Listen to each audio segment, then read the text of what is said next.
Hello everybody. Now, as I told you that from today we are going to begin with organic section. The first chapter of organic section is haloalkanes and haloarenes. Now, as you must be knowing that in part 2 of our chemistry textbook, there are many chapters based on organic chemistry and more weightage is given to these chapters, and that's why we'll take them one by one. And as you know, in this chapter also we will focus only on some important topics. So for your board exam preparation you will be doing only these topics. Clear? Nothing more than that you need to do. Got it? Okay. So unit 10, haloalkanes and haloarenes. Now the first thing is, what do we mean by haloalkanes or haloarenes? Now from any hydrocarbon, whether it is aromatic hydrocarbon or aliphatic hydrocarbon, when one or more hydrogen atoms are replaced by halogen atom, then the compound which is obtained is known as either haloalkane or haloarene. Clear? Okay.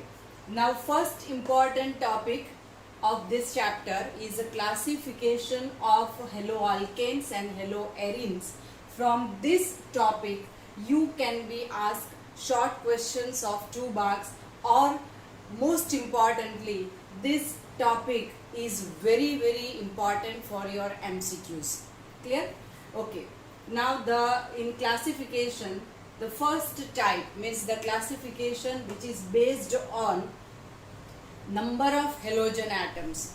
Now in haloalkane or haloarene, it is not necessary that we will have only one halogen atom. There can be more than one halogen atoms also. So based on that, they are classified into 3 types. The first one is monohaloalkane or monohaloarene. It means that this type of haloalkanes or haloarenes will have only one halogen atom. Example, CH3Cl, this is called chloromethane. CH3CH2Br, this is called bromoethane. This is benzene, and on that chlorine, so it is called chlorobenzene.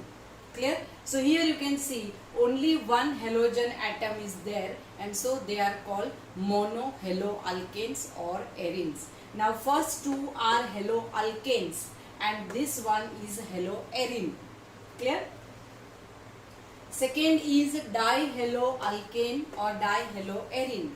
So here this type of compounds will have 2 halogen atoms. Now these 2 halogen atoms may be identical or they may be different also. Now here the example is CH2Cl2, means dichloromethane. This is BrCH2, CH2Br. So this is called 1,2-dibromoethane. Clear? This is 1,2-dichlorobenzene, or it is also known as orthodichlorobenzene. This you have studied in 11th standard, so we will not go in much detail. This is 1,4-dichlorobenzene, or it is called para-dichlorobenzene. The opposite positions in benzene, they are called 1,4 position or para position, and the adjacent positions, they are called 1,2 position or ortho positions. Then comes trihaloalkane or trihaloarene. So here 3 halogen atoms are there. These halogen atoms may be identical or they may be different, but here we are taking all the examples in which identical halogen atoms are present. So here this is CHCl3, common name is chloroform, but it is a trichloromethane. Similarly BrCH2, CHBr, CH2Br, this is 1,2,3 tribromopropane, and this is 1,2,4 trichlorobenzene. So here dichloro, trichloro, tetrachloro, pentachloro, this type of compounds are possible, but here we will go for only monochloro, dichloro and trichloro.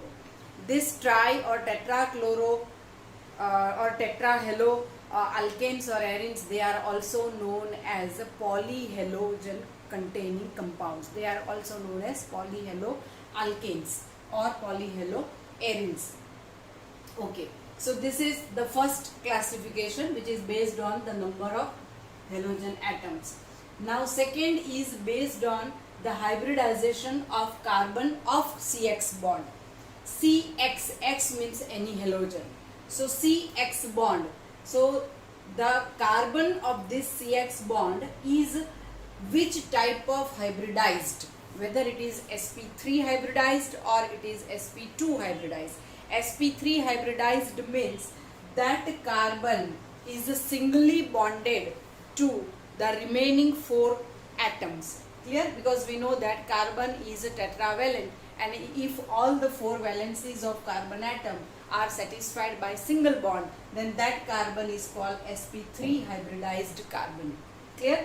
So if the carbon of CX bond is sp3 hybridized, then we have 3 different types of classification. The first is called primary, secondary or tertiary type haloalkane. Now what do we mean by this? Here you can see the first example. I have written CH3, CH2, Br. Now here this halogen containing carbon is sp3 hybridized, means all the bonds of that carbon atom are single bonds. Clear? So it is sp3 hybridized, and that carbon is attached to one more carbon atom. Means halogen containing carbon, if it is attached to one more carbon atom, it is called primary haloalkane. If halogen containing carbon is attached to 2 other carbon atoms, it is called secondary haloalkane. And if this halogen containing carbon is attached to 3 other carbon atoms, it is called tertiary haloalkane. Clear? So this is the first type in which the carbon of CX bond is sp3 hybridized. Now second type, it is called allylic. This is very important. Allylic halide means halogen containing carbon, means this carbon is sp3. sp3 in the sense all the 4 bonds of this carbon are single bond. For example, this carbon is singly bonded attached to the other carbon atom. It is attached to bromine. It is attached to 2 hydrogen atoms. So all the bonds of this carbon atom are single bond. So this carbon is sp3 hybridized and it contains halogen. So this sp3 hybridized carbon containing halogen atom is attached to the carbon atom which is sp2, means this adjacent carbon atom is doubly bonded. Clear? Here you can see. So you don't have to go for the nomenclature. Excuse me. But here allylic halide means halogen containing carbon is sp3 hybridized, but the adjacent carbon atom is sp2 hybridized. Clear? Then another example, this is cyclohexene. This is not benzene. Only one double bond is there, so this is cyclohexene. So this halogen containing carbon means this carbon atom is sp3. All the bonds of that carbon atom are single bonds. Clear? But this carbon is attached to the carbon which is sp2, means the adjacent carbon of this sp3 hybridized carbon is sp2. So this carbon is sp2, but the halogen containing carbon is sp3. So this type of halides are known as allylic halides. Clear? Then third type is benzylic halide. Here halogen containing carbon is sp3, but that carbon is attached to benzene ring. Is it clear? So it is called benzylic halide. Got it? So halogen containing carbon is this, and it is sp3 hybridized, but this carbon is attached to benzene, and that is why it is called benzylic halide. Similarly, here you can see halogen containing carbon is sp3. It is attached to 2 other methyl groups, but this carbon is attached to benzene ring. So halogen containing carbon is attached to benzene ring, and that is why this is also an example of benzylic. Okay. Now this is we are talking about the hybridization of carbon atom of CX bond. In that, first is the sp3 hybridized carbon of CX bond. Into that we discuss three different categories: primary, secondary, tertiary is one type, second is allylic, and third is benzylic. Now the third type of classification is if this carbon of CX bond is sp3 hybridized. Clear? Means the halogen containing carbon itself is the carbon of double bond. Then it is called sp2 hybridized carbon atom. Into that we have two different types. The first is vinylic halide. Means here you can see CH2 double bond CHCl. Clear? So this halogen containing carbon itself is the carbon of double bond. Clear? And that is why this type of halides are called vinylic halides. Then comes aryl halide. Aryl halide means halogen is directly attached to benzene ring. Clear? So this is bromobenzene. Now here this is toluene, benzene and methyl group. So it is called toluene or methyl benzene. But chlorine is also attached directly to benzene. So this is also an example of aryl halide. Now you can see the difference between this benzylic halide and aryl halide. In benzylic halide, between benzene and halogen there is sp3 hybridized carbon, whereas in aryl halide between halogen and benzene there is nothing. Means halogen is directly attached to the carbon of benzene. So this classification is very important for MCQs. Clear? So don't skip it. You have to do it, and the examples which are discussed in the textbook, that only if you do, it is okay. It is fine. Clear? Now the second topic, which is very small topic but important, and that is nature of CX bond. Carbon halogen bond, whether it is haloalkane or it is haloarine. What is the nature of this CX bond? Now carbon can form covalent bond. So the bond between carbon and halogen is also a covalent bond, means it is the bond formed by sharing of electron between carbon and halogen. But here there is a large difference in the electronegativity of halogen and carbon. Means halogen is more electronegative. It means it has more attraction for the electrons of this bond, for the covalent bond. Clear? So it is more electronegative, and that is why this halogen will attract these bonded electrons towards itself, and that is why it will acquire partial negative charge, and as the electron pair of this bond is going away from carbon, so carbon will acquire partial positive charge. It means that the carbon halogen bond in haloalkanes or haloarine is a polar covalent bond. Polarity is there, means the existence of positive and negative charges are there. Clear? So this is small topic, but it is important. Second important topic is physical properties. Now in physical properties we discussed only three properties. The first one is melting point and boiling point. If the haloalkane or haloarine is in a solid form, we consider its melting point. If it is in a liquid form, then we consider its a boiling point. Clear? So lower the molecular mass, the compound will be either in a gaseous or in a liquid form.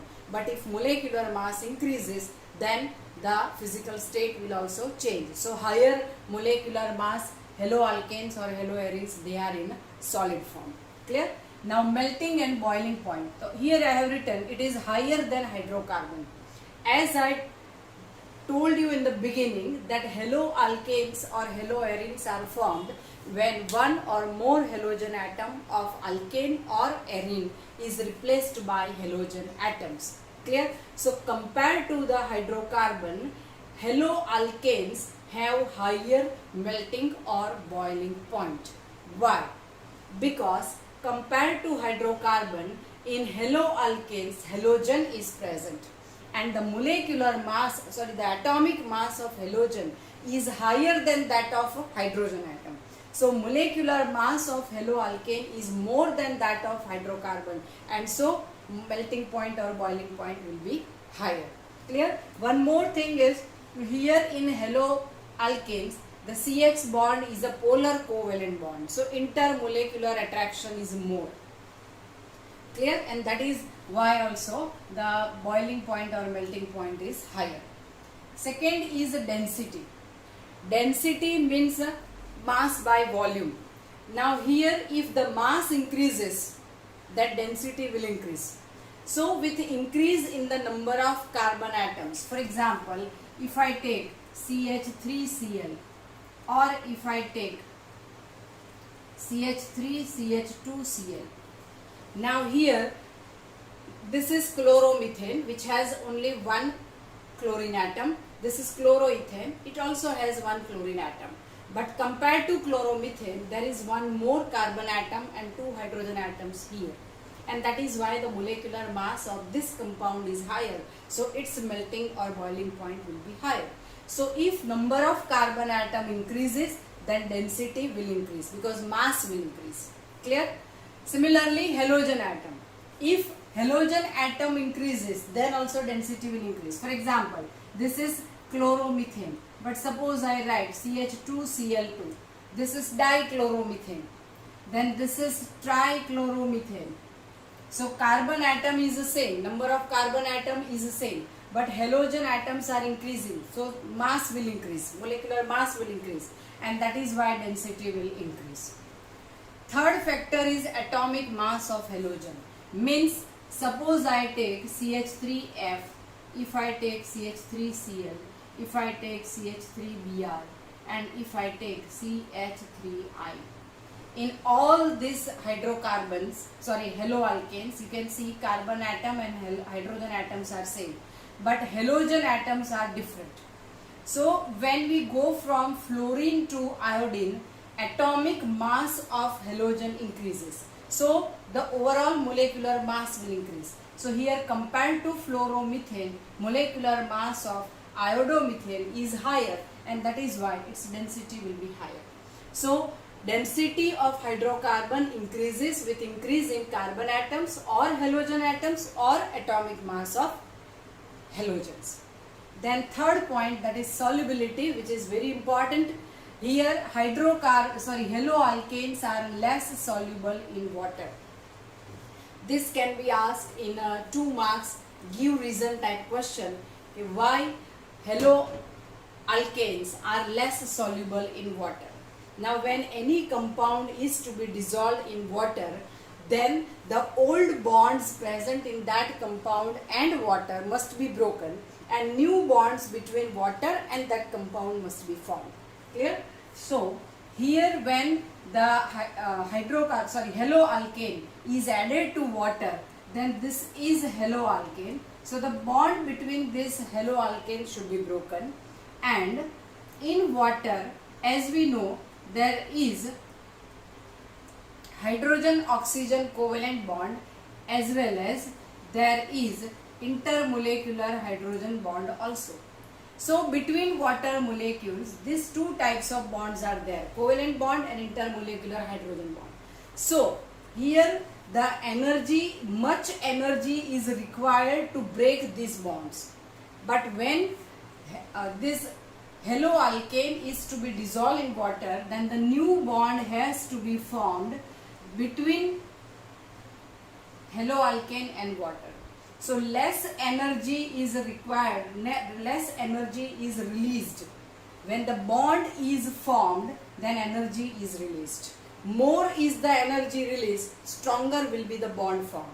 So here, the energy released when haloalkane reacts with water is very, very less. It means its solubility is less. It means the bond formed between haloalkane and water is a weak bond, and that is why they are less soluble in water, but they are soluble in some organic solvents. Clear? Okay. Then comes preparation of haloalkanes or haloarenes. In this topic, there are many preparations given. we will take only the first preparation in this lecture, so that it will be easy for you to remember the reactions which are there in the first preparation. The first preparation is from alcohols, means how alcohols can be converted into haloalkanes. Here we will not go for haloarine, the preparation of haloarine. This we will discuss separately. Now from alcohols, the first preparation is called Lucas test. Whatever I discuss here, you focus only on that. Clear? From textbook also, you prepare only this many preparations. Clear? So from alcohol, the first preparation is known as Lucas test.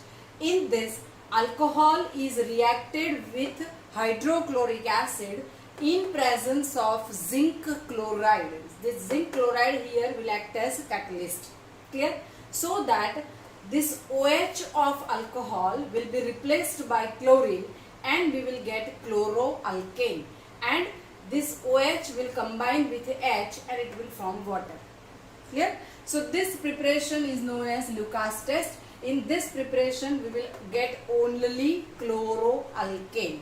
Bromo or iodoalkane will not be obtained. Why? Because we are using HCl. Now this Lucas test is used for the detection of primary, secondary or tertiary alcohols in laboratory. In next chapter we will study that in detail. But here in Lucas test, this tertiary alcohol, they are fast in this test. Means tertiary alcohol at room temperature will react immediately with HCl in presence of ZnCl2 and we will get a haloalkane. Clear? Or chloroalkane. Secondary alcohol will take some time, and primary alcohol, it is very difficult for them to react with HCl at room temperature. Clear? So we will remember only this much. Lucas test is fast with tertiary alcohol, then slow with secondary, and it is almost impossible, we can say, with primary alcohol. This is the first preparation from alcohol. Second preparation from alcohol is reacted with phosphorus trihalide PX3. Here X can be either chlorine or bromine.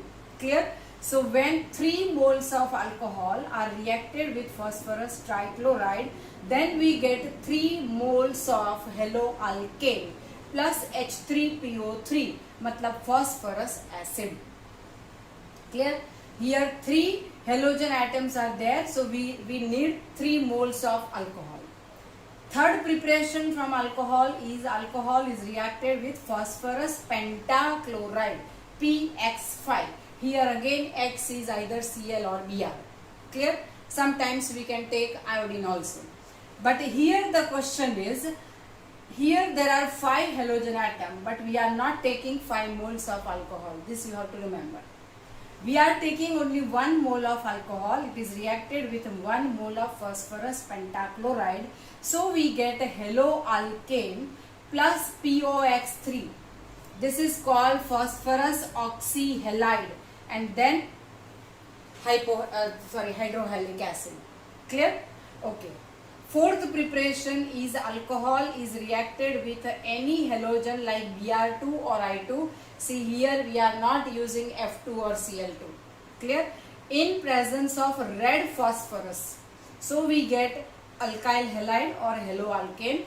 And the fifth preparation from alcohol is alcohol when reacted with thionyl chloride, SOCl2, thionyl chloride.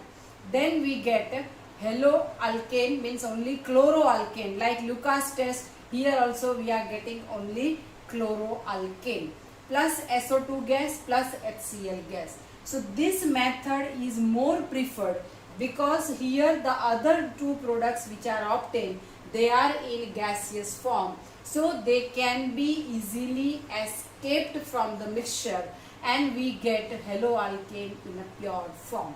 Whereas in other reactions you can see the other products which are obtained, they are either in solid form or they are in the aqueous form. So we need to separate this haloalkane from this mixture. But here there is no need to separate because already these 2 products are in gaseous form. So this method is most preferred for the preparation of haloalkanes from alcohols. Clear? So in the preparation of haloalkanes, the first preparation is from alcohol, other preparation is from alkenes. Clear? Then the third preparation is by halogen exchange method, which is very important, that we will discuss in the next lecture. And fourth is the preparation of haloarenes. So that also we will discuss in the next lecture. So for today this much is enough. We have covered different topics, like the first is classification of haloalkanes or haloarenes, which is important for MCQs. Then second is nature of CX bond, which is objective type question. Then third is physical properties, in which density and solubility, these two properties are very important. And fourth topic that we covered today is the preparation of haloalkanes, but for this we have gone only for the first preparation, and that is from alcohol. You can see that from alcohol only there are 5 different methods for preparing haloalkanes. Clear? So for today this much is enough.